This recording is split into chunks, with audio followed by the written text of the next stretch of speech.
Today I'm starting a new let's say it's not exactly series, but on a couple of Mondays, I don't know if it's gonna be regular or not, but on a couple of Mondays I'm gonna be making CSS small size videos for the tidbits and that sort of stuff, where you can easily learn small segments of CSS.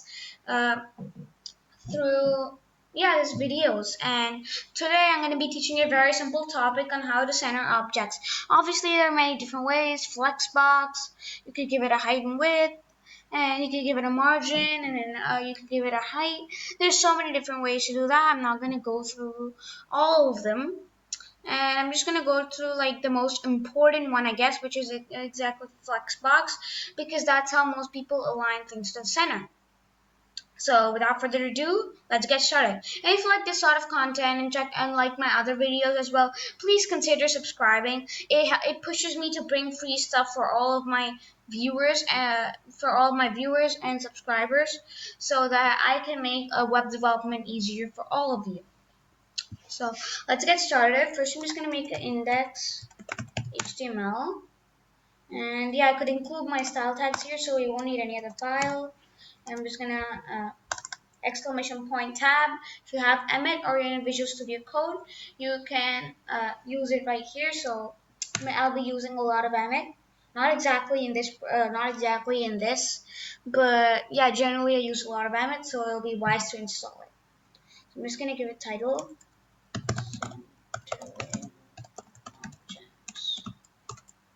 So that's nice, and I'm just gonna put a little style tags here. So we might wanna, I think it's 1R, right? Yeah, I guess it's 1R. So I just put the style tags there in case you want to like, just do some styling in the page instead of, we don't need to create a separate file. It's best practice, but we don't exactly need to right here. You could if you want. I'm not too hung up about it. I'm just going to create a div with a class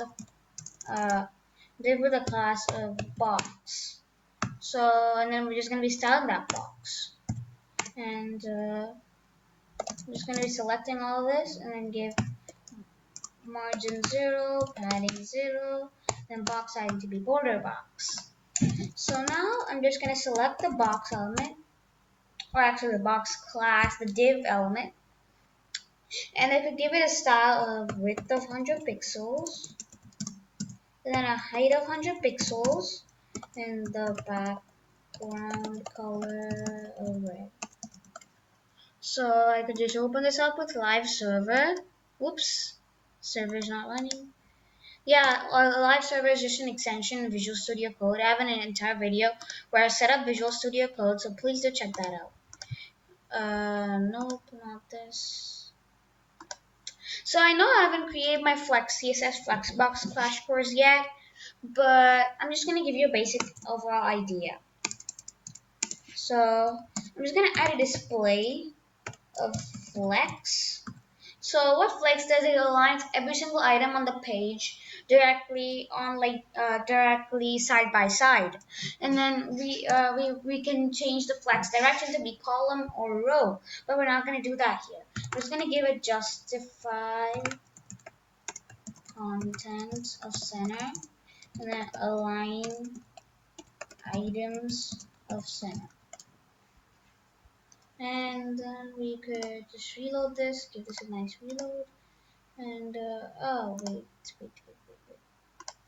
I think I have to give the parent of this. Wait, or I could just give the entire body.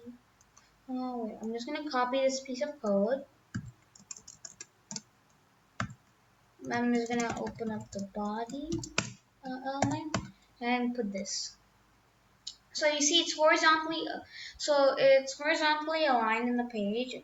And if you want to vertically align it, you could put a min height or a height. I personally prefer min height because, yeah, that seems like a standard way. I mean, you could use height also, it's totally fine. But I just use min height. So I'm guessing it's min height. So experiment Z100 viewport height. That's correct, yeah. So this is how you align items in CSS.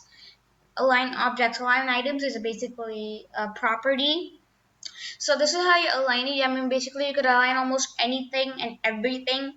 Uh, so you see, wait, I'm just gonna, what, why my posts? Uh, I'm gonna do one more thing, okay? I'm just gonna give a div with a class of parent. So you have to give the flexbox to the parent essentially, and then yeah, you can call flexbox on that parent. No, not the box, not the body, the parent. Yeah, see, it doesn't change because you generally put a parent for almost every object, and then you call the flexbox on that. So you could center almost everything inside that parent. Suppose I'm just going to give one more small example. I'm just going to give a child and